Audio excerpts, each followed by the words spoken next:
Budget से पहले माहिरे इक्तिसादियात के साथ वजीर आजम मोदी की मीटिंग। इक्तिसादी रफ्तार को तेज करने समेत अहम मसाइल पर गुफ्तगू। कई माहिरे इक्तिसादियात शामिल। मुसलसल नुकसान का सामना कर रही एयर इंडिया को एफडीआई से राहत की उम्मीद। 49% गैर मुल्की सरमाएकारी को मरकजी हुकूमत ने दी मंजूरी।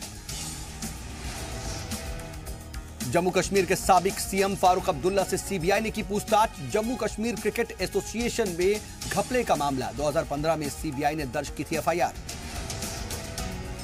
सेंट्रल स्कूलों में हिंदी संस्कृत में प्रार्थना को सुप्रीम कोर्ट ने माना संगीन आईनी इशू। अर्जी पर नोटिस देकर मरकजी हुकूमत से मांगा 4 हफ्ते में जवाब। बैंकों की फ्री सर्विसेज पर नहीं लगेगा कोई चार्ज। पीएमओ ने ट्वीट कर खबर की तरदीद की। सोशल मीडिया में 20 जनवरी से चार्ज लगने की खबरें थीं। पिछले साल बॉर्डर पर जवाबी फायरिंग और सर्जिकल स्ट्राइक जैसी कार्रवाई में ढेर हुए 138 पाकिस्तानी जवान। खुफिया एजेंसियों के जराये की खबर। और पाकिस्तान में वियॉन के ब्यूरो चीफ ताहा सिद्दीकी को अगवा करने की कोशिश। एयरपोर्ट जाते वक्त 12 लोगों ने रोकी कार, लेकिन बच निकले ताहा। साथ ही सहाफी के ट्विटर अकाउंट से दी खबर। आदाब नाजरीन, खैर मकदम में आपका जी सलाम। और आज का मुद्दा लेकर हाजिर हूं मैं सऊद मोहम्मद खालिद। और आज का मुद्दा है निशाने पर एक बार फिर से दीनी मदारिस। जी हां, मदरसों को बार बार निशाना क्यों बनाया जा रहा है, यह सवाल है। मुल्क में मदरसों को लेकर के एक नई बहस शुरू हो चुकी है।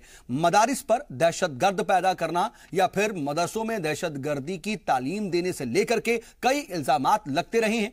वसीम रिजवी के बाद अब आरएसएस लीडर इंद्रेश कुमार ने मदारिस के निजाम पर सवाल खड़े किए हैं। उन्होंने मजहब के नाम पर चलने वाली तंजीमों की बात कही है, लेकिन सवाल है कि अगर मदरसों से दहशतगर्द निकलते हैं या मदरसों में दहशतगर्दी की तालीम दी जाती है तो फिर सरकारें इस तरह के मदारिस पर कार्रवाई क्यों नहीं करती हैं, या फिर कुछ लोग सिर्फ मदारिस पर निशाना साधकर मुल्क का माहौल खराब कर रहे हैं। इन्हीं तमाम सवालों के साथ शुरू करते हैं आज का मुद्दा।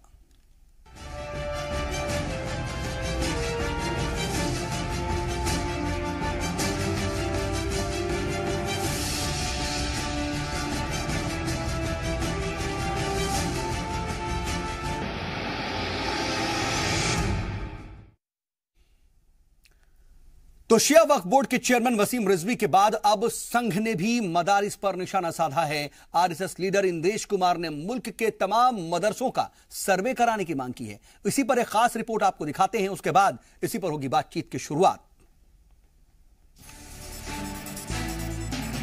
मदारिस यानी दीनी दरसगाह, मकतबे इस्लामिया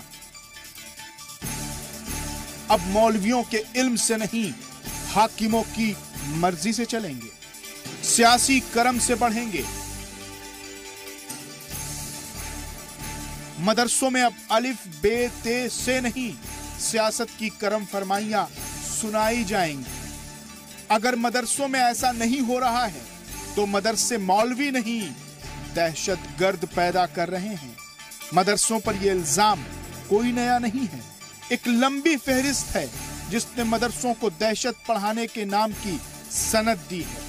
वसीम रिजवी के बाद एक बार फिर से संघ की तरफ से मदरसों पर निशाना साधा गया है। आरएसएस के लीडर इंद्रेश कुमार ने दीनी मदारिस के निजाम पर सवाल उठाते हुए मुल्क के सभी मदारिस का सर्वे कराने की मांग की। अगर किसी में भी देश को तोड़ने की, आतंक फैलाने की, देश के राष्ट्रगान को, देश के राष्ट्रीय ध्वज का अपमान करने की शिक्षाएं हैं तो उन पर तुरंत कार्रवाई करनी चाहिए। कि पिछली सरकारें मदरसों में और मुस्लिम मोहल्लों में न तिरंगा लहरवा सकी, ना ही राष्ट्रगान गलवा सकी, ना राष्ट्र घोष लगवा सकी। मदरसों को शक की निगाह से देखना और उन पर सवाल उठाने वालों को बीजेपी लीडर शहनवाज हुसैन जवाब देते हुए कहते हैं कि सरकार का मकसद मदरसे बंद करना नहीं है। इससे पीएम नरेंद्र मोदी भी मुस्लिम तलबा के लिए एक हाथ में कुरान और एक हाथ में कंप्यूटर की बात कह चुके हैं। प्रधानमंत्री जी ने एक साफ संदेश इस देश को दिया है कि मदरसा में भी पढ़ें लोग, एक हाथ में कुरान हो, एक हाथ में कंप्यूटर हो।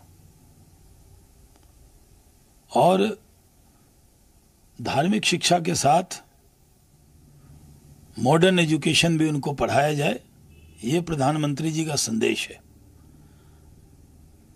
न तो हमारी पार्टी ने, न हमारी राज्य सरकार ने और न केंद्र सरकार ने कभी भी मदरसा को बंद करने का कोई इरादा जताया है। सरकार चाहती है कि धार्मिक शिक्षा के साथ मॉडर्न एजुकेशन भी उनको मिले। हिंदुस्तान में मदरसों की एक रोशन और ताबनाक तारीख रही है। मदरसों की एक अलग अहमियत, एक अलग शिनाख्त और एक अलग शान रही है। तकरीबन 1206 में दिल्ली से मदरसों की बुनियाद का सिलसिला शुरू हुआ और उस वक्त मदरसों से पढ़े मौलवियों और मुफ्तियों से सरकारें अपने फैसलों में मशवरा लिया करती थी, क्योंकि उस वक्त मदरसों में साइंस और मैथ्स के अलावा दीगर सब्जेक्ट्स और निसाब पढ़ाए जाते थे। लेकिन आज़ादी के बाद वक्त बदल गया और तस्वीर भी बदलती चली गई। आज मदरसों में दीनी तालीम पर ज्यादा जोर दिया जाता है, जिसकी वजह से मदरसों में पढ़ने वाले बच्चे सरकारी नौकरियों से कटते चले गए। लिहाजा सरकारी महकमों में नौकरियों के लिए उनकी डिग्री को एलिजिबल नहीं माना जाता है। हिंदुस्तान में दो तरह के मदरसे हैं। एक वो जहां आला तालीम दी जाती है, जिनमें दारुल उलूम देवबंद और नदवतुल उलूम शामिल है। तो दूसरे किस्म के मदरसे में 5वीं क्लास तक की तालीम या 8वीं क्लास तक की तालीम दी जाती है, जिसे मकतब इस्लामिया भी कहा जाता है। लिहाजा जरूरत है कि अब की मदरसों का मॉडर्नाइजेशन हो और दीनी तालीम के साथ साथ दुनियावी तालीम से मदरसे आरास्ता हों, जिससे मदरसों में तालीम हासिल करने वाले मुतअल्लिमीन भी जमाने के साथ कदम से कदम मिलाकर चल सकें। वो सरकारी महकमों और प्राइवेट कंपनियों में नौकरियां हासिल कर सकें। हकीकत यह है कि चाहे मदरसे सुन्नी के हो या शिया के हो, इसमें तालीम दी जाती है उस मजहब की और अमन की। मदरसों पर सवाल उठना कोई नई बात नहीं है। मदरसों में दहशतगर्दी की तालीम देने जैसे इल्जाम लगते रहे हैं, लेकिन आज तक ये बात कहीं से साबित नहीं हो पाई। और अगर मदरसों से दहशतगर्द निकल रहे हैं या फिर मदरसों में दहशतगर्दी की तालीम दी जा रही है, तो फिर सरकारें मदरसों पर कार्रवाई क्यों नहीं कर रही हैं? वाज़ेह हो कि अभी तक हुकूमतों ने किसी मदरसे को दहशतगर्दी के इल्जाम पर ना तो बंद किया और ना ही ऐसी कोई खबर सामने आई है।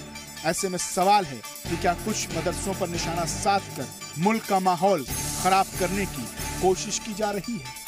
यही के सारे मंजर हैं, यही की सारी बातें हैं। वो पागल हैं जो इन आंखों में पाकिस्तान है। ब्यूरो रिपोर्ट, जी सलाम। अगर मदारिस की तारीख की बात की जाए तो दिल्ली में 1206 से मदारिस की तारीख मिलती है और पहले के वक्त में तो हुकूमत बाकायदा जो मदारिस में पढ़ने वाले या पढ़ाने वाले उलमाए दीन थे उनसे सलाह मशवरा भी किया करती थी। जंग आज़ादी में भी उनकी शमूलियत नजर आती है। उसके बाद भी ये देखने को मिलता है कि मदारिस से पढ़े हुए तमाम आला मकामात पर पहुंचने वाले लोग हैं और आला ओहदों पर काबिज होने वाले लोग हैं। लेकिन बार बार क्यों आखिर शक की निगाह से मदारिस को देखा जाता है? क्यों आखिर कभी छुट्टी कम की जाती है, कभी हिंदी में नाम लिखने की बात की जाती है, कभी रजिस्ट्रेशन की बात की जाती है, कभी झंडा फहराने की बात की जाती है, कभी रिकॉर्डिंग की बात की जाती है? ऐसी एक फेहरिस्त है। क्यों आखिर मदारिस को इस तरीके से शक की निगाह से देखा जाता है? इसी पर हम जरा तफसील से बातचीत करेंगे और यह भी जानने की कोशिश करेंगे कि क्या आज एक बार फिर से जरूरत आन पड़ी है कि मदारिस में सर्वे करा जाए। और इस पर बातचीत के लिए हमारे साथ खास पैनल जुड़ गया है। अपने मेहमानों से आपका तारुफ करा देते हैं। हमारे साथ इस वक्त 5 खास मेहमान जुड़ चुके हैं। हमारे लखनऊ स्टूडियो से हमारे साथ बीजेपी के तर्जुमान शलभ मणि त्रिपाठी जी जुड़े हुए हैं। इसके अलावा यहां पर नोएडा स्टूडियो में हमारे चार खास मेहमान हैं। समाजवादी पार्टी के लीडर हैं राजकुमार भाटी जी। इसके अलावा चेयरमैन हैं अंजुमन मिनहाजे रसूल के सैयद अतर हुसैन देहलवी साहब। इसके अलावा हमारे साथ मुस्लिम राष्ट्रीय मंच के नेशनल कन्वीनर हैं मोहम्मद अफजाल साहब और पॉलिटिकल एनालिस्ट हैं हमारे साथ डॉक्टर अजय उपाध्याय जी। आप सभी का बहुत बहुत इस्तकबाल है। और मोहम्मद अफजाल साहब, मैं आपसे ही बातचीत की शुरुआत करना चाह रहा हूं क्योंकि इंद्रेश कुमार जी ने यह बात कही है कि सर्वे कराया जाए। मुझे याद आ रहा है कि 2016 में भी ऐसा ही एक बाकायदा जांच कराई गई थी मुल्क भर के तमाम मदारिस की। बाकायदा कौमी हुकूमत ने, मरकजी हुकूमत ने, सेंट्रल गवर्नमेंट ने इसकी जांच कराई थी और बाद में रिपोर्ट आई थी 2016 में कि मदारिस का दहशतगर्दी से, इंतहा पसंदी से, शिद्दत पसंदी से कोई ताल्लुक नहीं है। जब यह बात एक बार 2016 में साफ हो चुकी है, गवर्नमेंट की रिपोर्ट आई थी, तो फिर दोबारा से सर्वे जैसी बात क्यों आ जाती है? क्या बार बार शक की निगाह से देखेंगे, बार बार आप उसमें इंट्रोस्पेक्ट करेंगे, देखेंगे कि आखिर कहीं कुछ गड़बड़ तो नहीं हो रहा? नहीं, ऐसी कोई बात नहीं है। देखिए, सवाल एक आया, वसीम रिजवी साहब ने यह कहा कि मदरसे इस तरह की तालीम देती है जिससे दहशतगर्दी पनपती है। उन्होंने एक ये बात कही, हम लोग या माननीय इंद्रेश जी ने, भाई साहब ने जो बात कही है, उन्होंने इस नजरिए से नहीं कही है कि ऐसा होता है। उन्होंने कहा कि जिस तरीके से पहले हमने सर्वे हुआ था, अब भी करा सकते हैं, क्योंकि जहां दीनी तालीम दी जा रही है वहां पर तो इस तरह का वाकयात हमारे हिंदुस्तान में तो नहीं मिलते। और मैं ये चाहता था, मेरी ख्वाहिश थी वसीम रिजवी साहब से कि भाई अगर आपके पास इस तरह की कुछ नज़ीर मिलती है, कुछ ऐसे वाकयात मिलते हैं, तो आप उसको सामने लाइए, बताइए, उन मदरसों को निशानदेही करिए ताकि उनकी इंक्वायरी की जाए। हम सारे मदरसों को एक लाइन में, चाहे उसके ऊपर आपने किसी मसलक को लेकर खास तौर से नहीं कहा, लेकिन कहीं ना कहीं मदरसों पर अगर हर्फ उठाया है, आपने एक उंगली उठाई है, तो वहां पे आप लोगों के पास उसका जवाब होना चाहिए। माननीय सबूत होने चाहिए। उन्होंने इसलिए कहा कि सर्वे करा लो जी। जहां देखिए, एक बात है, जिसका दामन साफ फाक होता है वहां पे किसी को घबराने की जरूरत नहीं है, ना मदरसे वालों को घबराने की जरूरत है। तो मतलब हम ये माने कि संघ जो है वो शक की निगाह से नहीं देख रहा। वसीम रिजवी साहब के सवाल उठाने पर यह कहा गया कि ठीक है सर्वे करा। ये तो देखिए, एक बात सुनिए, नेचुरल है। अगर सवाल ना होता तो जवाब भी नहीं आता।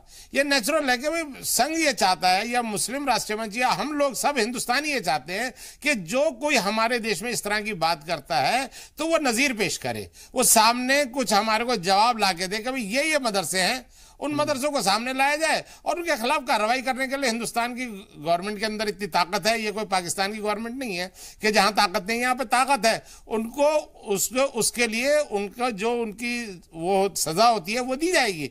लेकिन हमें अभी तक के अफसोस ये है कि अभी तक के इस तरह का हमारे सामने कोई वाकया सामने नहीं आया, कोई सबूत नहीं पेश किया, कोई सबूत नहीं है अभी तक मेरे पास तो नहीं है। ये अफसोस है सर, मैं यही जानना चाह रहा हूं, इस पर अफसोस है कि कोई वाकया नहीं है? खुशी की बात है। नहीं, मैं वसीम रिजवी साहब की बात कर रहा हूं, मैं अपनी बात नहीं कर रहा। अच्छा, वसीम रिजवी साहब ने जो बात कही है तो उस पर अफसोस है। ठीक है सर, उनको चाहिए था, हाँ, उनको चाहिए था कि इस चीज की पूरी ठीक है वो करके देते। लेकिन शलभमणि त्रिपाठी जी, मैं आपके पास आना चाह रहा हूं कि बार बार इस तरह से सवालों के घेरे में, कटघरे में खड़ा करने की कोशिश मदारिस को होती है। चलिए ठीक है, अभी वसीम रिजवी साहब कह रहे हैं, फिर अब आज इंद्रेश कुमार जी ने कह दिया, लेकिन इससे पहले यूपी गवर्नमेंट ने भी कई तरह की बातें कह दी कि रिकॉर्डिंग की जानी चाहिए, 10 से 6 छुट्टियां कम कर दी गई, हिंदी में नाम लिखने चाहिए। ये जो तमाम जो मदारिस को लेकर के इतनी गौर खोज या फिर इतनी ज्यादा आपकी फिक्र है, वो तमाम दूसरे इदारों में क्यों नहीं नजर आती है?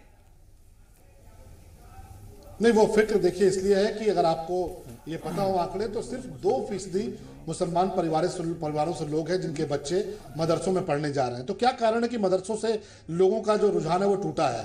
मदरसों की जो हालत है वो आप देखिए, आपने रिकॉर्डिंग की बात की, अखिलेश यादव जी की सरकार में एक PIL हुई जिसमें यह कहा गया कि इलाहाबाद के एक मदरसे में वो राष्ट्रीय ध्वज फहराने को तैयार नहीं है और वहां के सारे टीचर्स ने सामूहिक इस्तीफा दिया। ये मामला कोर्ट में पहुंचा PIL के जरिए और माननीय अदालत ने कहा कि नहीं, ये इंश्योर किया जाए कि सारे मदरसों में राष्ट्रीय ध्वज फहराया जाए। इसको लेकर जो कोर्ट का आदेश है उसका अनुपालन करने का हमने काम किया। जो ऑनलाइन रजिस्ट्रेशन करने का काम किया उसका तो खुद मदरसे के लोगों ने स्वागत किया। उन्होंने कहा कि नहीं, ये बहुत ही अच्छा कदम है, क्योंकि तमाम फर्जी मदरसे चल रहे थे जो सरकारी अनुदान लेते थे पर बच्चों तक उसकी मदद नहीं पहुंचती थी। और आपको ये जानकर हैरानी होगी कि जब ऑनलाइन रजिस्ट्रेशन होना शुरू हुआ तो 2300 मदरसे गायब हो गए, 2 लाख मदरसों के बच्चे गायब हो गए, उनका पता नहीं चला। आधार कार्ड से जैसे लिंक किया गया, तो ये पैसा मुस्लिम बच्चों के लिए है, मदरसों की बेहतरी के लिए है। और हमारी ये कोशिश है कि मदरसों में पढ़ने वाले जो बच्चे हैं वो भी देश और दुनिया के बाकी बच्चों से मुकाबला कर पाए। इसलिए हमने, ये बहुत अच्छी बात शलभमणि जी आप ये कह रहे हैं और बहुत अच्छी बात आपकी तरफ से। मैं ये चीज जरूर पूछना चाहूंगा कि वसीम रिजवी साहब अगर ये कहते हैं कि मदारिस में जो पढ़ने वाले बच्चे हैं वो दहशतगर्द बनते हैं और वो ये कहते हैं कि मदरसा बोर्ड को खत्म कर दिया जाए, और इंद्रेश कुमार जी भी कहते हैं कि सभी मदारिस में नहीं बल्कि हर जगह पर एक जैसी तालीम हो, मजहबी तालीम ना दी जाए, इस पर क्या कहना है यूपी गवर्नमेंट का? देखिए, इस तरह की एक दो घटनाएं हुई हैं, इससे मैं इनकार नहीं कर सकता। इस तरह की दो घटनाएं हुई हैं, इंटेलिजेंस इनपुट भी रहे हैं कुछ मदरसों को लेकर। और अभी आप अलीगढ़ मुस्लिम विश्वविद्यालय के उस बच्चे को भी देख रहे होंगे जिसने AK-47 उठा लिया है। लेकिन इन घटनाओं को लेकर हम जनरलाइज नहीं कर सकते। हम ये कतई नहीं कह सकते कि मदरसों से आतंकी पैदा होते हैं, क्योंकि मदरसों से डॉक्टर अबुल कलाम भी पैदा हुए। बहुत से ऐसे लोग हैं जो मदरसों से निकले हैं, और इसीलिए हमारा स्पष्ट तौर पर मानना है कि मदरसों की बेहतरी होनी चाहिए। वसीम रिजवी साहब ने किस आधार पर लिखा है, उनकी राय किस आधार पर है, इसका जवाब वो दे पाएंगे। नहीं तो चिट्ठी पर गौर कर रहे हैं क्या? उनकी राय ये तो बता दीजिए ना कि योगी सरकार को भी चिट्ठी लिखी है, खत पर गौर कर रही है क्या?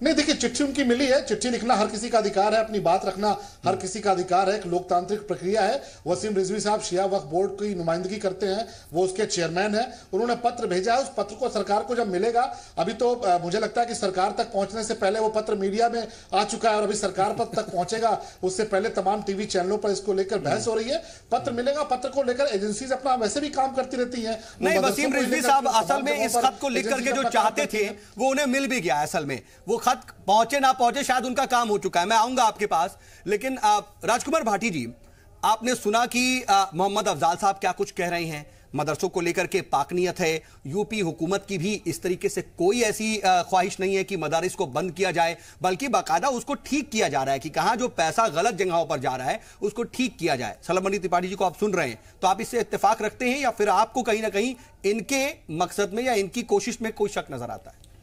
नहीं, शक मुझे नहीं, पूरे देश को नजर आ रहा। जो भी देश की धर्मनिरपेक्ष ताकतें हैं, जो संविधान में विश्वास करने वाली ताकतें हैं, जो कानून में विश्वास करने वाली ताकतें हैं, वो सब डरी हुई हैं और सब चिंतित हैं। ये लोग, इनका ना तो संविधान में विश्वास है, ना कानून में विश्वास है, ना लोकतंत्र में विश्वास है। और मैं अपनी बात कहने से पहले मैं राहत इंदौरी का एक शेर बीजेपी वालों को सुनाना चाहता हूं। बीजेपी, आरएसएस और वसीम रिजवी जैसे लोग ये समझ लें कि जो आज साहिब मसनद हैं कल नहीं होंगे, किराएदार हैं, जाति मकान थोड़ी है, सभी का खून है शामिल यहाँ की मिट्टी में, किसी के बाप का हिंदुस्तान थोड़ी है, ये किसी के बाप की जागीर नहीं है, ये संविधान से चलता है देश। भारत में 26 जनवरी 1950 को पहली बार इस देश को एक संविधान प्राप्त हुआ, एक कानून प्राप्त हुआ। उससे पहले कोई कानून नहीं था, कोई संविधान नहीं था।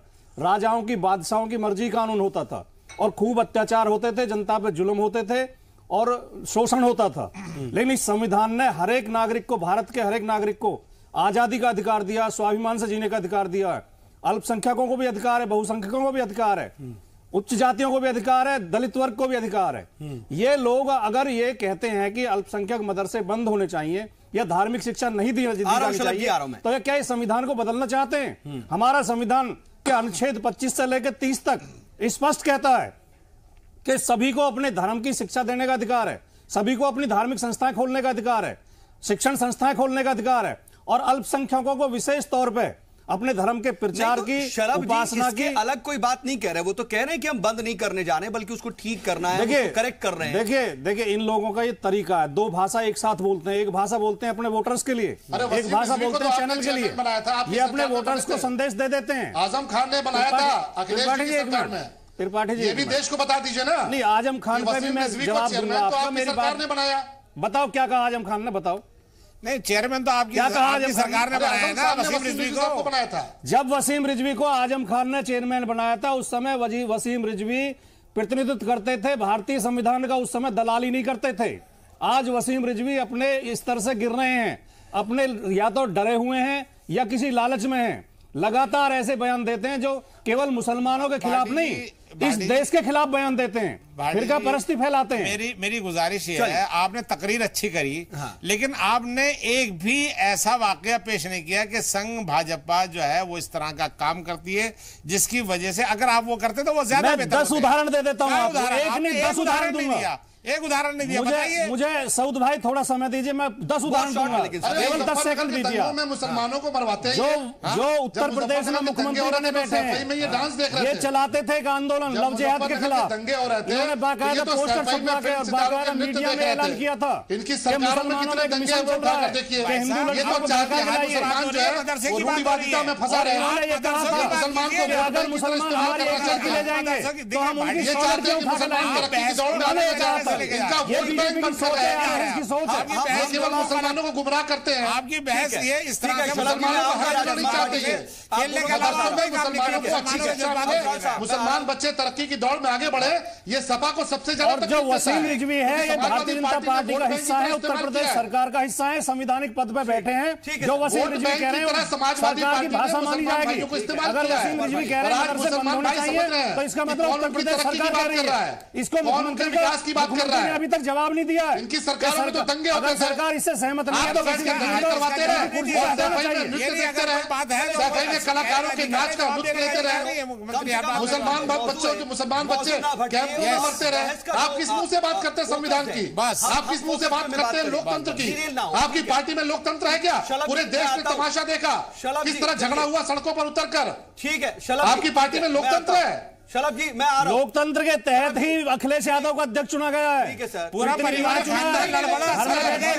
खुले सम्मेलन में चुना है, प्रतिनिधियों ने चुना अध्यक्ष।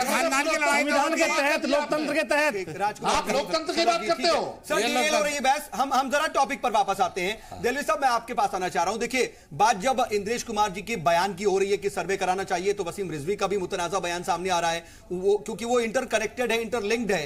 पहले वसीम उसके बाद रिजवी कब ने कही ये बात सही कही है। मैं वही कह रहा हूं कि वसीम रिजवी ने जो बात कही उसके बाद इंद्रेश कुमार ने बात कही।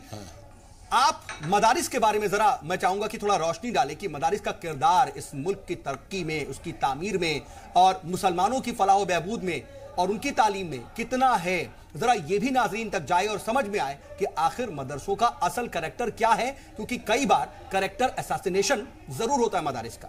देखिए सऊद, पहली चीज़ तो ये माजी में क्या हुआ, ये ताबनाकी की बात है, सब जानते हैं। जदीद हिंदुस्तान जिसको हम कहते हैं, इस राष्ट्र नवनिर्माण यानी भारत की आज़ादी के बाद इसके नवनिर्माण के अंदर मदरसों का किरदार इससे लगा सकते हैं कि भारत के ये हिंदुस्तान के पहले सदर जमहूरिया अर्थात प्रथम राष्ट्रपति डॉक्टर राजेंद्र प्रसाद एक मदरसे से पढ़े हुए हैं और उनकी आप बीती में उन्होंने लिखा कि जब मैं फोर्ट विलियम कॉलेज में पहुंचा तो फोर्ट विलियम के प्रिंसिपल ने कहा कि तुम यहाँ कैसे आ गए, तुम धोती बांधे हुए तिलक लगाए हुए एक लड़के हो, ये सीट तो किसी मदरसे के बच्चे की है। ये उनकी आप बीती में यानी ये उनकी जीवनी में उन्होंने कहा मैं ही मदरसे से फारिग होकर आया हूँ। तो भारत के पहले यानी कुछ को आप कह सकते हैं सदर जमहूरिया, वो एक मदरसे वजीर तालीम भी शायद जाकिर हुसैन और भारत के प्रथम शिक्षा मंत्री यानी पहले वजीर तालीम भी मौलाना आजाद थे, जिन्होंने IIT UGC IIT साहित्य कला परिषद ये चीजें थी। और हमने तमाम लोगों ने जिन्होंने पाकिस्तान को नकार के इस मुल्क को चुना था, वो बाय चॉइस इसलिए चुना था कि हमने इसकी सेकुलरिज्म पे, इसके संविधान पे जो भाटी साहब कह रहे हैं उस पर हमारा पूरा यकीन था। इसका झंडा, इसका तराना, इसका गीत, तमाम चीज़ें हमारे लिए काबिल एतबार थी।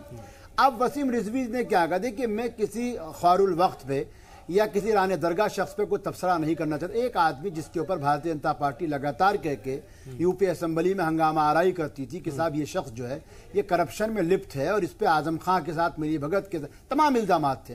हैरत की बात है उस शख्स को नहीं हटाया जा रहा, वो शख्स अपने ओहदे पर मौजूद है। जहाँ तक इंद्रेश जी का बयान है, इंद्रेश जी के बयान में वसीम रिजवी के बयान से ज्यादा ताज्जुब की बू है। उन्होंने ये कहा पिछली सरकारें जो हैं वो मुस्लिम मोहल्लों में तिरंगा झंडा लहरवाने की हिम्मत नहीं कर सकती, शायद वो भूल गए। देखिए इतिहास, तारीख जो हमेशा सबको याद रहती है। ये सब जानते हैं कि 17 अगस्त को 2002 टाइम्स ऑफ इंडिया की फ्रंट पेज की न्यूज़ थी कि उसमें जो उसके अंग्रेजी जिसका उर्दू तर्जुमा ये था कि चलो आपको 52 साल बाद ही तिरंगा याद आया, यानी 2002 में संघ के दफ्तर पे पहली मर्तबा तिरंगा लहराया गया था।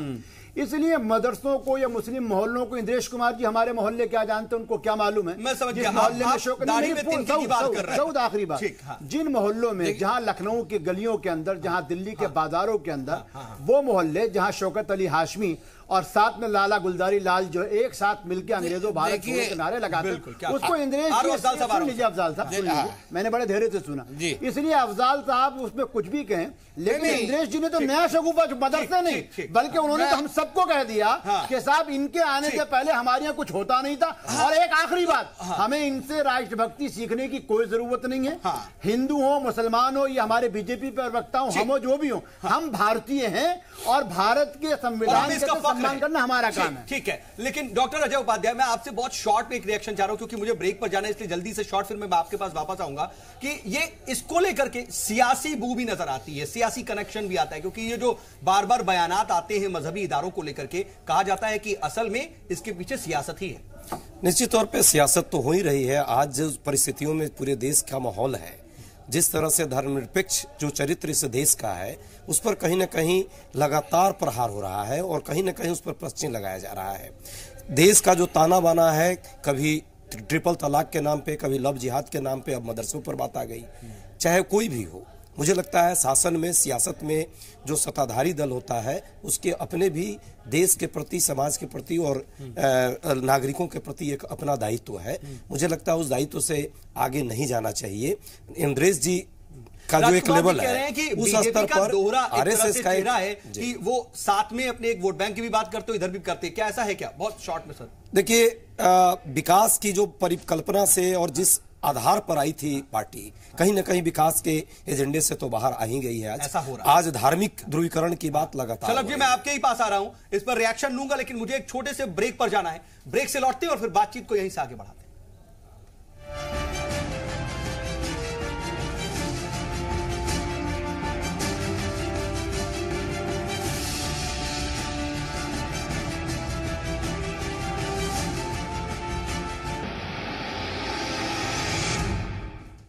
ब्रेक के बाद एक बार फिर से आपका इस्तकबाल है। बात मदारिस की कर रहे हैं कि बार बार उन्हें निशाना क्यों बनाया जा रहा है। इस पर बातचीत के लिए हमारे साथ खास पैनल मौजूद है। शलभ जी, मैं आपके पास आ रहा हूं। जो तमाम यहां पर बातें हो रही थी, उसका आप जवाब देना चाह रहे थे।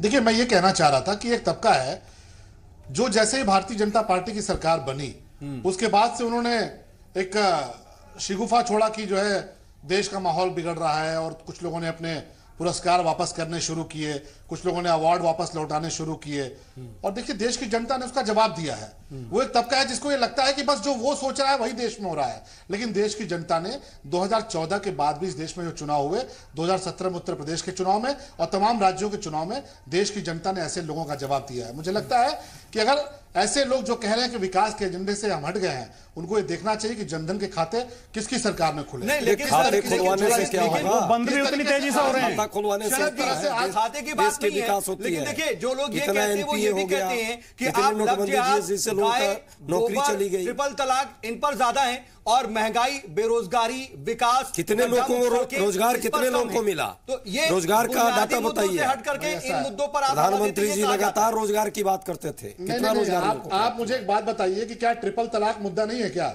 ये आपके लिए मुद्दा नहीं हो सकता? नहीं, ये आपके एजेंडे में था क्या? आपके मैनिफेस्टो में था ये मुद्दा?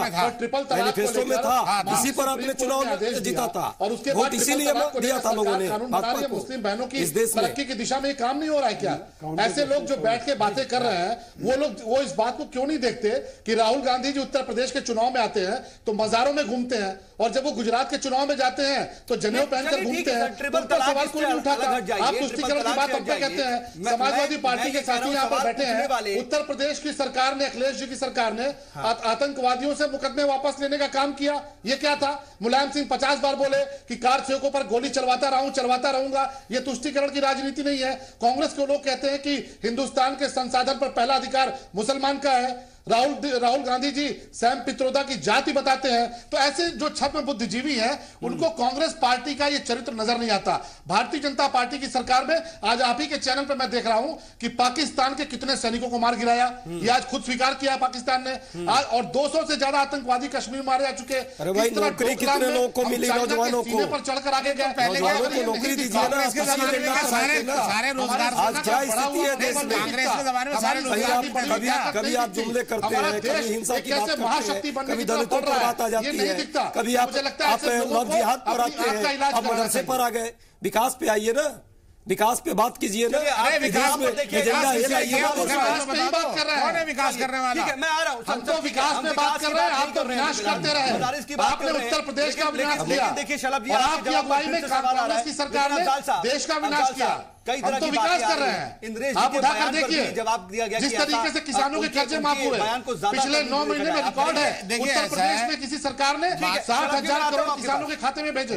देखिए, मैं आ रहा हूं। 2000 ऐसा है, हम 2002 से पूरे देश के अंदर हम एक जगह जगह जाकर हम मदारिस में सब जगह जाकर, सुनिए मेरी बात, सुनिए मैं एक सेकंड में, क्या वाकई ऐसा है कि सुनिए मेरी, आज संघ की वजह से मुस्लिम मोहल्लों में तिरंगे लहराए जा रहे हैं, मेरी पूरी सुनिए तो आप सुनिए।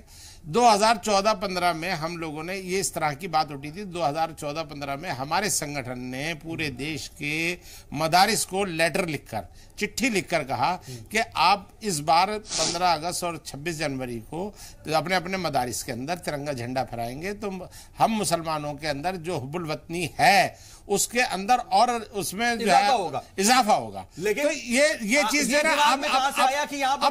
अब सुनिए ना मेरी बात।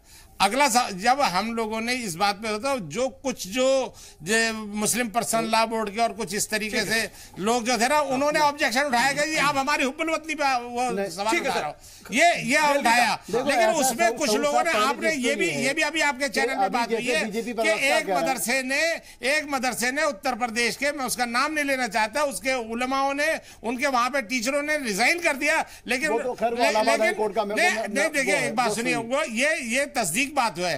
तो इस तरह के पता नहीं कितने मदरसे हैं, तो ये चीज, इस चीज को आप नजरअंदाज नहीं कर सकते। लेकिन आज अल्हम्दुलिल्लाह ये बात हम कह सकते हैं, आज अल्हम्दुलिल्लाह देली साहब, हम आज ये कह सकते हैं कहीं ना कहीं मुस्लिम राष्ट्रमंच ने इस बात को लिया था, तो आज पूरे देश के अंदर वो हो रहा है। पहले भी होता होगा, मैं ये नहीं कह रहा, लेकिन आज लगभग सभी जगह हो रहा है। इस बात को मैं मानना है। जो बीजेपी तर्जुमान ने बात कही, मैं उनकी इस बात की हिमायत करता हूं कि आपको जो लोगों ने मैंडेट दिया था वो सबका साथ सबका विकास था, आप उस पर पाबंद रहिए। जहां तक मदारिस की बात है, मदारिस के ताल्लुक से पार्लियामेंट में 3 बयान हैं। पहला बयान था लाल कृष्ण आडवाणी जी का, दूसरा बयान था शिवराज पाटिल का, तीसरा बयान है राजनाथ सिंह का। और सदन पटल पे दोनों हाउस में ये बात कही कि भारत का कोई मदरसा आतंकवाद में लिप्त नहीं है, इसलिए इसके बाद कोई बहस की जरूरत नहीं है। जहां तक आप बात कर रहे हैं इंद्रेश जी की, या आप बात करें एकात मदरसे की, जैसे हमारे भाई अभी बीजेपी प्रवक्ता कर रहे थे अखिलेश यादव ने, बहुत सारे आतंकवाद, भाई वो लोग थे जिन पे आतंकवाद का इल्जाम लगा था, झूठे वो तो देखिए कोर्ट का मामला, कोर्ट ने बरी किया। जैसे इंद्रेश जी थे, इंद्रेश जी के ऊपर अजमेर दरगाह के ब्लास्ट का आरोप था और मुकदमा झेल रहे हैं। जिस दिन वो कोई मुकदमा नहीं है उन पे, आज की डेट में कोई मुकदमा नहीं है उनके ऊपर, कभी FIR भी नहीं आई कभी उसके। पूरी बात तो सुनते नहीं, जैसे गलत बात कर रहे हैं ना, मुकदमा झेला नहीं गया, कोई FIR नहीं हुई। साहब आप चीखने से मसले का नहीं, सुन लीजिए ना, कथन सुनिए। गलत बात मत कीजिए ना, सही बात कीजिए। उनके ऊपर मुकदमा चला, मैं यही कह रहा हूं, मुकदमा नहीं चला। आप गलती पे, आप गलती पे अभी दिखवा दूं, आप गलती पे आज तक एक बात मैं बताता हूँ, मैं जानता हूँ ना, एक बात CBI वालों ने बताया, उसके बाद उनकी हिम्मत नहीं हुई।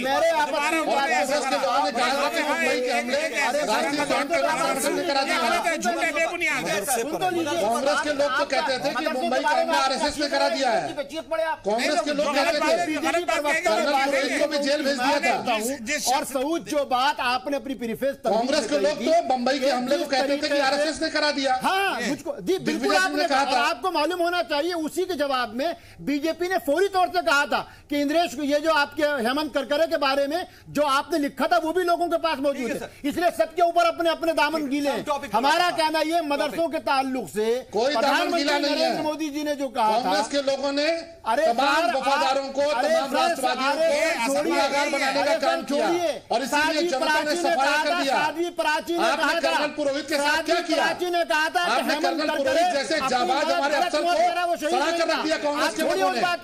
हमारा देश की जनता ने उसका जवाब दिया। आप मुंबई के हमला नहीं कहते थे, RSS ने करा है। या किसी ने शर्मा हमारे अपने लेवल पर जिस संगठन को राष्ट्रीय तिरंगे को समझने ऑर्गेनाइजेशन से हमें और हमारे मदद कांग्रेस के प्रवक्ता बयान देते और कांग्रेस उससे दामन बचाती रहती है। 50 जगह ऐसी जगह में उधर है, क्या बात कर रहे हैं? 52 साल तक आपने नागपुर में तिरंगा नहीं लहराया था। अरे किसने कहा आपको? ये झूठी बातें कर, जानकारी नहीं है, आपको जानकारी नहीं है। टाइम्स ऑफ इंडिया पे आपने मुकदमा करा और times of India Allahabad high court में मुकदमा जीत गया था। आप जानते नहीं है मुझको, मैं कोई बात झूठ के साथ नहीं कहता। 16 अगस्त 2002 का राष्ट्रीय पर्व आप अखबार निकालिए, अरे 100% मांग लीजिएगा। ये अरे भाई तुमने देखा उसी दिन होगा, ये उसी दिन हो गया। पहले मरतबा वो टाइम्स ऑफ इंडिया पहले कहाँ चला गया था? देख पाते, आप नहीं देख पाते। देखिए ऐसा देखिए लहराना के लिए हाईकोर्ट को ऑर्डर पड़ा है। सुनिए मेरी बात, सुनिए। दिल्ली के संघ कार्यालय में मैं गया हाईकोर्ट को कहना बीजेपी के प्रवक्ता है, सरकार की प्रवक्ता बन के रहिए। सरकार की हिमायत कर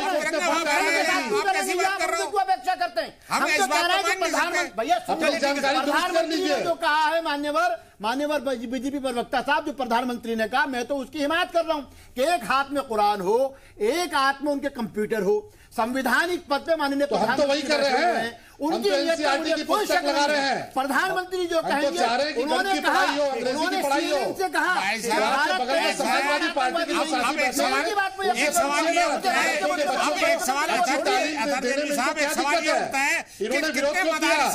कितने मदारिस ने भाजपा और आरएसएस की गाली आप लोग देते हैं, समाजवादी पार्टी से पूछिए ना, वोट बैंक की क्योंकि वो चाहते नहीं है कौम आगे बढ़े। दिलवी साहब मैं आता हूं, राजकुमार भाटी जी, मैं बहुत जल्दी से शॉर्ट रिएक्शन आपसे चाहता हूं। 2009-10 में दरअसल मरकजी हुकूमत केंद्र सरकार की तरफ से एक स्कीम की शुरुआत हुई थी, to provide quality education in madrasas. तो क्या इसको लेकर के कुछ काम हो रहा है, आपको लग रहा है अभी तक पुरानी गवर्नमेंट ने और अभी में, क्योंकि करोड़ों रुपए खर्च हुए हैं सर? थोड़ा शॉर्ट कमेंट लीजिएगा, उसके बाद ब्रेक के बाद मैं फिर आपके पास आऊं। नहीं, उत्तर प्रदेश सरकार ने, माननीय योगी जी जब से मुख्यमंत्री बने हैं, मदरसों के सुधार के लिए कोई कार्य नहीं किया। ना तो मदरसा शिक्षकों को वेतन बढ़ाए गए हैं, ना उन्हें सुविधाएं दी गई हैं। पहले की बात करना चाह रहा नहीं, मैं उस समय से जो आपकी गवर्नमेंट में, हमारी गवर्नमेंट में कोशिश की गई थी सभी स्कूलों के लिए, जैसे शिक्षा मित्रों की भर्ती की गई, डाटा लाइए ना, सरकारी स्कूलों के लिए भी, मदरसों के लिए भी, संस्कृत विद्यालयों के लिए भी। अखिलेश यादव जी ने संस्कृत विद्यालयों के लिए भी अनुदान दिया, संस्कृत शिक्षकों को अनुदान देना एक अलग बात है, और मदरसों के लिए भी दिया, सबको बराबर दिया। ठीक है सर, चलिए मैं आ रहा हूं सर, मैं इस पर थोड़ा तफसील से बात करेंगे, लेकिन वक्त एक और छोटे से वक्फे का हो गया। ब्रेक के बाद लौटते बातचीत को आगे बढ़ाते हैं।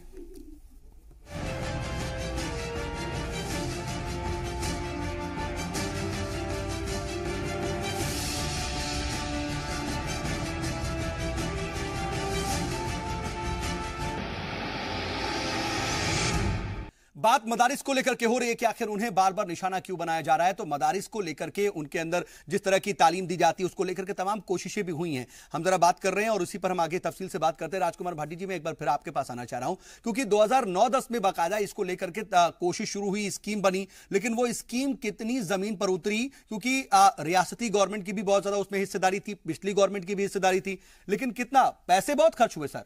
9-10 में 46 करोड़ से ज्यादा, 10-11 में 101 करोड़ से ज्यादा, 11-12 में 139 करोड़ से ज्यादा, ऐसे एक पूरी 2016 तक की 16 में तो 294 करोड़ से ज्यादा। लेकिन जमीन पर क्या हालात बदले हैं सर? नहीं, मैं पहले बहुत संक्षेप में दो बातों को स्पष्ट कर दूं। एक तो हमारे शलमणि भाई ने सवाल उठाया कि अखिलेश यादव की सरकार में मुसलमान आतंकवादियों को रिहा किया गया। पहली बात तो वो उन युवकों को रिहा करने की बात थी जो निर्दोष शक के आधार पर जेलों में बंद थे, जिनके पास कोई सबूत नहीं थे, जिनके खिलाफ चार्जशीट दाखिल नहीं की जा रही थी लंबे समय से। और ऐसा हम करते हैं, निर्दोष लोगों को रिहा करते हैं, तो हम तो देशद्रोही हो गए। और जम्मू कश्मीर में इन्होंने 5000 उन पत्थरबाजों से मुकदमे वापस लिए हैं इनकी सरकार ने, बीजेपी की सरकार है वहां, जो सेना पे पथराव करते हुए पकड़े गए मौके पे। तो ये देशभक्त, तो पहली बात तो ये। दूसरा, आरएसएस के मुख्यालय में झंडा फहराने की जहां तक बात है, आरएसएस के साहित्य में लिखित में मिल जाएगा। आरएसएस के लोग लगातार ये कहते रहे और आज भी कहते हैं कि 3 रंग जो अशुभ होते हैं, तिरंगा नहीं होना चाहिए भारत का झंडा, भारत का झंडा केसरिया होना चाहिए। और ये कहते रहे लगातार कि ये जनगण मन जो है ये जॉर्ज पंचम की स्तुति में लिखा गया था, इसलिए ये हमारा राष्ट्रगान नहीं होना चाहिए। और ये भी कहते रहे कि संविधान गलत है, संविधान बदला जाना चाहिए, बार बार संविधान की समीक्षा की सवाल उठाते रहे हैं। तो इनमें हिम्मत भी नहीं है सच कहने की, या तो इन्हें सच जो इनकी मानते राष्ट्र, ठीक है, मतलब आप कौमी गीत, कौमी तराना और उसके अलावा इनका देशभक्ति से कोई दूर दूर तक लेना देना नहीं है। देश की आजादी में अंग्रेजों के साथ खड़े थे। इस पर जरा जवाब ले लेता हूं अफजाल साहब। सारी देशभक्ति तो समाजवादी पार्टी ने दिखाई है। समाजवादी पार्टी के लोग जेल गए, समाजवादी जेल गए थे। अरे हाई कोर्ट को कहना पड़ा, भारत छोड़ो आंदोलन को नहीं छोड़ सकते, समाजवादी जेल गए थे। जी मुजफ्फरनगर इतिहास की जानकारी नहीं, आपने इतिहास पढ़ा नहीं है। हेलीकॉप्टर में लेके आरएसएस के एक आदमी का नाम बता दीजिए जो दंगों के आरोपी थे वो हेलीकॉप्टर में घूमते रहे, आतंकवादियों के मुकदमे वापस लेते रहे। हाईकोर्ट को फटकार लगानी पड़ी सरकार को कि आतंकवादियों के मुकदमे वापस लेते हो। ऐसी तो आपकी देशभक्ति है।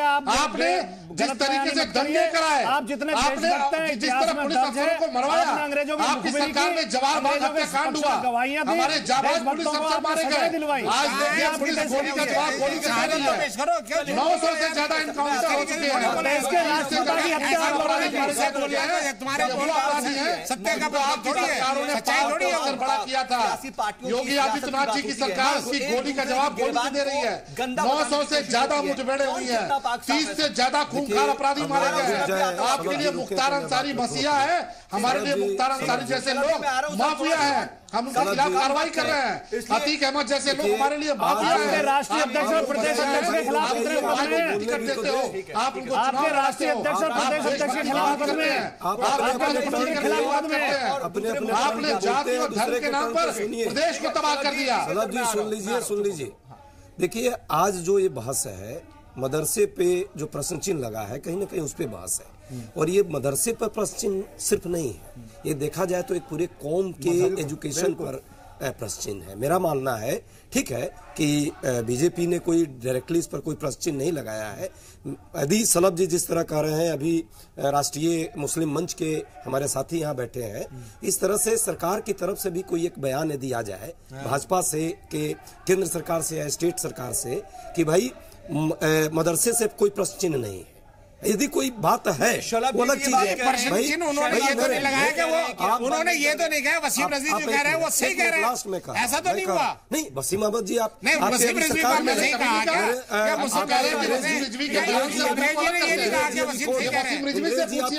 अंग्रेजी ने कहा अंग्रेजी के आरएसएस के मेंबर नहीं है, आरएसएस के प्रभारी नहीं। उन्होंने ये कब कहा? उन्होंने उन्होंने ये कहा कि वसीम सही कह रहे हैं, उन्होंने कहा वसीम सही कह रहे हैं। जवाब दीजिए, वसीम रज़वी सही कह रहे हैं, जो कहा वो सही कहा। आपने क्या नहीं कहा उन्होंने, सबके सामने नहीं गलत बात है। आप उसको आप सिर्फ मजहब के नाम पे सवाल विकास के नाम पे राजनीति होनी चाहिए। और मदरसे जो है गरीबों को शिक्षा देने का एक माध्यम है। मुस्लिम समाज के गरीब लोग आज उस शिक्षा का एक माध्यम बना। बात को समझ नहीं रहे। सच्चाई है कि सिर्फ मुस्लिम समाज नहीं, सरकारी आज कोई भी किसी की सरकार हो, ये राज्य का मामला होता है। हर सरकारों में मैं देख रहा हूं आज कि शिक्षा के मामले में सरकारी स्कूलों की हालत बहुत खराब है, चाहे वो मदरसे की बात है या बाकी स्कूल की। इन स्कूल पे सही खर्च करके सरकार को सही शिक्षा नीति अपनानी चाहिए।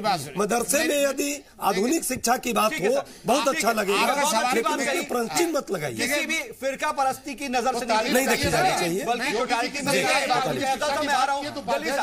तारीफ करिए, आप तो एक निष्पक्ष भूमिका में बैठे हैं, आपको तो योगी जी की भूमिका की तारीफ करनी चाहिए। जो अच्छा काम करेंगे उनकी भूमिका है, अच्छा करेंगे उनकी प्रशंसा, शिक्षा दी जाए, उनको अच्छा करेंगे उसकी प्रशंसा होगी। योगी आदित्यनाथ जी की सरकार की मुक्त है, आपको तो सराहना करनी चाहिए। और फंड बहुत आ रहा है, लेकिन बावजूद इसके उसके हालत नहीं बदल रही है। इस पर भी क्या गौर नहीं होना चाहिए? पहली चीज शलभ भाई ने क्या कहा अभी, एक बात जो कही थी इन्होंने एक बात इसी ताल्लुक से हम लोग जी सलाम पर बैठ के तफसीली गुफ्तगू कर चुके हैं। मदारिस को भी अपने एहतिसाब की जरूरत है। बिल्कुल कि क्या हम बिल्कुल क्या हम मापदंडों के मुताबिक चल रहे हैं। मैं 3 बुनियादी चीजें कहता हूँ तमाम मदारिस से। क्या हम अपने बच्चों को पीने का साफ पानी मुहैया करा पा रहे हैं? क्या हमारे यहाँ सैनिटाइजेशन या बाथरूम वगैरह जो है वो प्रॉपर हालत में मिलते हैं? क्या हमारे क्लासरूम या बच्चे जहाँ पढ़ते या रहते हैं वो हाइजेनिक हैं? ये मदरसों को भी सब फंडिंग आ रही है ज्यादा का है। और देखिए मेरा कहना है नहीं सर, ज़कात का इतना पैसा, अरे ज़कात का कुर्बानी का खा लोगे पैसा आता है। आप बोल लीजिएगा, मैं बिल्कुल बात खत्म कर रहा हूँ। तो इसमें मदारिस की भी जिम्मेदारी है कि अपने एहतिसाब करें। जो हमारे बीजेपी तर्जुमान यानी प्रवक्ता ने, उन्होंने बड़ी अच्छी बात कही। देखिए जैसे ही ऑर्डर आया कि साहब लाउड स्पीकर हटने चाहिए, फौरी दारुल देवबंद फरंगी मिल सब ने क्या कहा, आप जिसको लगाना हो जाके इजाजत लेके आए। यानी सरकार अगर कोई ये कोर्ट कोई अच्छा काम करेगा और उसमें सबके लिए होगा तो कहीं से कोई एतराज नहीं होता। वजीर आजम मैं फिर वहीं से शुरू कर रहा हूँ सबूत जहां से आपने अपनी बहस तमहीद शुरू की थी। जब वजीर आजम मदरसों के बारे में ख्वाब देख चुके हैं, एक हाथ में कंप्यूटर हो एक हाथ में कुरान हो, तो हमारा कहना है इन 4 या 5 सालों मिनिस्ट्री ऑफ माइनॉरिटी अफेयर्स या योगी सरकार यूपी सरकार जो भी है, ये कुछ ना कुछ कहते हैं भाई जो कुछ हुआ वो हुआ, लेकिन अब हम ये चाहते हैं कि इस राष्ट्रीयता को साबित करने के सिवा हम इन मदारिस की तरक्की के लिए करना। और एक आखिरी बात,